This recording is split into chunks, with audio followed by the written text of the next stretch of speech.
ലോകകപ്പ് ചരിത്രത്തിൽ ആദ്യമായി 48 ടീമുകൾ മാറ്റുരയ്ക്കുന്ന ടൂർണമെന്റിൽ മലയാളി ആരാധകരുടെ നെഞ്ചിടിപ്പ് കൂട്ടുന്നത് ഖത്തർ ടീമിലെ 19-കാരന്റെ സാന്നിധ്യമാണ്. മലയാളികൾക്ക് അഭിമാനമായി ഖത്തർ ജേഴ്സിയിൽ ലോകകപ്പ് പോരാട്ടത്തിനെത്തുന്ന മിടുക്കൻ തഹസിൻ മുഹമ്മദ്. കണ്ണൂർ സ്വദേശികളായ ജംഷീദിന്റെയും ഷൈമയുടെയും മകനായ തഹസിനെ ഫുട്ബോൾ രക്തത്തിലുണ്ട്. അച്ഛൻ ജംഷീദ് കാലിക്കറ്റ് സർവകലാശാലയുടെ ഫുട്ബോൾ താരമായിരുന്നു. ഖത്തർ സ്റ്റാർസ് ലീഗിൽ കളിച്ച ആദ്യ ഇന്ത്യൻ വംശജൻ എന്ന ഖ്യാതിയുള്ള തഹസിനെ പ്ലേയിങ് 11-ൽ അവസരം ലഭിച്ചാൽ ലോകകപ്പിൽ കളിക്കുന്ന ആദ്യ മലയാളി എന്ന ചരിത്ര നേട്ടം സ്വന്തമാക്കാം.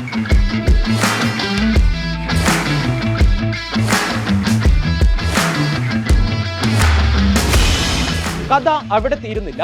ആഫ്രിക്കൻ വൻകരയിലെ കരുത്തരായ കോങ്കോയ്ക്ക് വേണ്ടി ഇത്തവണ മൈതാനത്തെ കളിമെനയാൻ ഇറങ്ങുന്നത് തമിഴ് പേരുകളുള്ള ഒരു മിഡ്ഫീൽഡറാണ്. പേര് സാമുവൽ മുത്തുസ്വാമി. 29-കാരനായ സാമുവലിന്റെ അച്ഛൻ തമിഴ്നാട് സ്വദേശിയും അമ്മ കോങ്കോ സ്വദേശിയുമാണ്. ഗ്രീക്ക് ക്ലബായ ആട്രോമിറ്റോസിനായി ബൂട്ട് കെട്ടുന്ന സാമുവൽ ഇതിനകം കോങ്കോയ്ക്കായി 50-ലധികം മത്സരങ്ങൾ കളിച്ചു കഴിഞ്ഞു.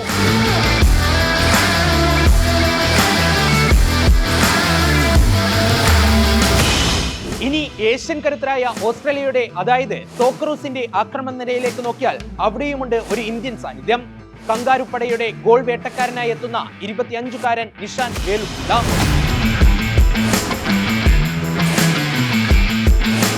നിഷാന്റെ അച്ഛന്റെ കുടുംബ വേരുകൾ കിടക്കുന്നത് തമിഴ്നാട്ടിലാണ്. ഓസ്ട്രേലിയൻ ക്ലബായ മെൽബൺ വിക്ടറിയുടെ മിന്നും താരമായ നിഷാൻ ദേശീയ ജേഴ്സിയിൽ കളിച്ച ആദ്യ 6 മത്സരങ്ങളിൽ നിന്ന് തന്നെ 3 ഗോളുകൾ നേടി തന്റെ വരവ് അറിയിച്ചു കഴിഞ്ഞു.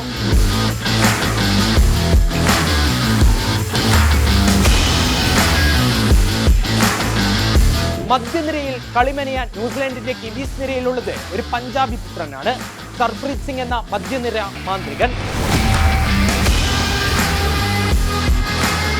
അണ്ടർ-19 ലോകകപ്പിലെ മിന്നും പ്രകടനത്തിലൂടെ ജർമ്മൻ വമ്പന്മാരായ ബയൺ മ്യൂണിക്കിൽ വരെ ഇടം പിടിച്ച താരമാണ് സർപ്രീത്. പാരീസ് ഒളിമ്പിക്സിലും കിവീസ് ജേഴ്സി അണിഞ്ഞ സർപ്രീത്തിന്റെ ആദ്യ അന്താരാഷ്ട്ര ഗോൾ പിറന്നത് ഇന്ത്യയുടെ മണ്ണിലായിരുന്നു എന്ന പ്രത്യേകത കൂടിയുണ്ട്. ഇന്റർ കോണ്ടിനെന്റൽ കപ്പിൽ കെനിയക്കെതിരെ 2018-ലായിരുന്നു സർപ്രീത്തിന്റെ ആ സുവർണ ഗോൾ.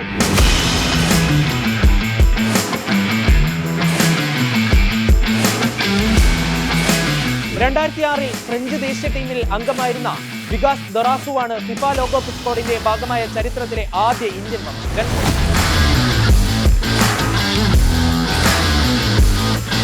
എന്നാൽ അന്ന് ഒരൊറ്റ പേരായിരുന്നെങ്കിൽ ഇത്തവണ അത് 4-ആയി ഉയർന്നിരിക്കുന്നു.